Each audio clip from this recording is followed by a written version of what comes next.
কৃষ্ণ অনুরাগী গৌর অনুরাগী ভক্তবৃন্দ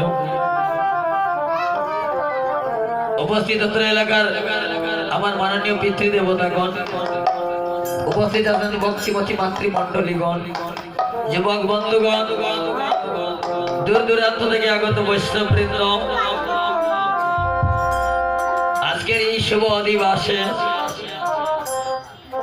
আমি এক দিনহীন কাঙ্গাল, সাধন জানি না, বোধন জানি না, বিদ্যাহীন বুদ্ধিহীন বয়সে বালক, কৃষ্ণ কথার কিছুই জানি না। আপনারা দয়া করে আমার মতো এক কাঙ্গালকে যে অধিবাসের নিযুক্ত করেছেন,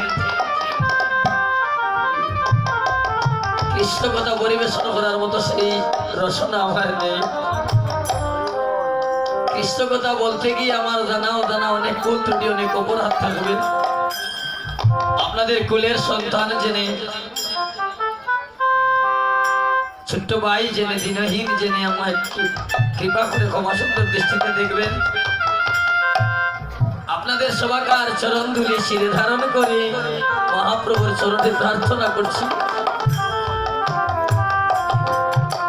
দ্বাদশ গোপাল 64 মহান্ত অষ্টকবিরাজ ষড় গোস্বামী পঞ্চতত্ত্ব সমন্বিত মহাপ্রভু অগণিত বৈষ্ণবীদের চরণে প্রার্থনা করছেন নিজ গুণে কৃপা করে যেন আজকের অধিবাস পরিবেশন করায় নির্ধারণ করে। সতী সজ্জন, কৃষ্ণ কথা বলে আপনাদেরকে সান্ত্বনা দিতে পারবো না। আপনাদের চরণে গোড়াগড়ি দিয়ে যেন আমার এই পাপী দেহটা যেন দৈন্য হয়ে যায়।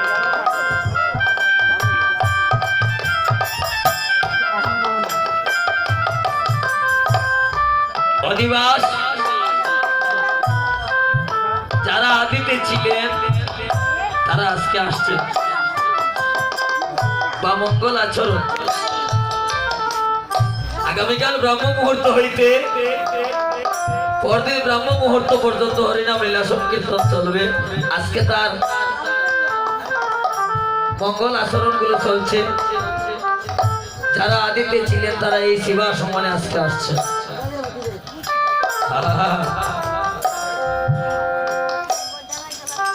সেই অধিবাসে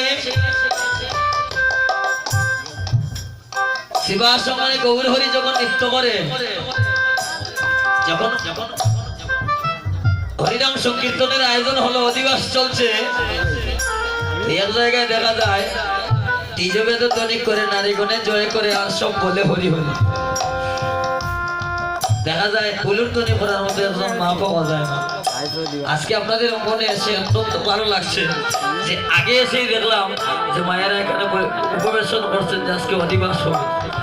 এই যে মনের যে ভাবটা যে আজকে আমার মহাপ্রভু আসছেন, দ্বাদশ গোপাল 64 মহান্ত অষ্টকবিরাজ ষড় গোস্বামী এই অঙ্গনে আসবেন, আসার যে একটা আশা, ভালোবাসা, হৃদয়ের যে একটা টান যে আমার হরি গৌর হরি আসছে, এই অপেক্ষায় যারা বসে আছেন মায়েরা বাবারা, মহাপ্রভুর চরণে প্রার্থনা করি আপনাদের সবাকার মনোবাসনের জন্য মহাপ্রভু কৃপা করে পূর্ণ করে।